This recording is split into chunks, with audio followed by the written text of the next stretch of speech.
ကွက်မဝယ်ခင်နဲ့ဝယ်ယူပြီးပြုလုပ်ရမယ်အချက်၄ချက်ကိုယ့်ရဲ့ပိုင်ဆိုင်မှုခိုင်မာဖို့နဲ့အရှုပ်ရှင်းကင်းဖို့အတွက်မြေကွက်ဝယ်ပြီးချင်းပြုလုပ်ရမယ်အချက်၄ချက်ရှိပါတယ်ပထမချက်အနေနဲ့ကတော့မြေကွက်တစ်ခုကိုကြည့်ပြီးလို့ကြိုက်ပြီးဆိုတာနဲ့ဈေးမဆိုင်သေးပဲကိုဝယ်ယူမဲ့မြေကွက်ကို OAC ပင်မှာမြေတိုင်းရက်ကွက်မှန်ကိုကြိုတင်စစ်စားတင်ပါတယ်။ဘာဖြစ်လို့လဲဆိုတော့ရောင်းမဝယ်မမဖြစ်ရအောင်ကြိုတင်သိတာတင်တဲ့အချက်မို့လို့အရေးကြီးပါတယ်။ဒုတိယချက်အနေနဲ့ကတော့သတင်းစာတွေမှာကန့်ကွက်ရန်ရှိမရှိကြေညာထဲတာပါ။ဒီအချက်ကိုလူတော်တော်များများက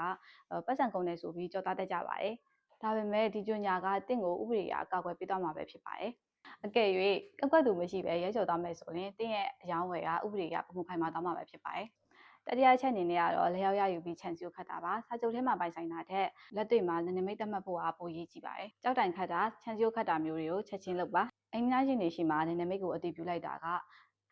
သမ ्या မကျူးလာအောင်ရောကိုကသမ ्या မြေထဲမကျူးမိအောင်ပါကြိုတင်ကောက်ွယ်ပြီးသားဖြစ်ပါတယ်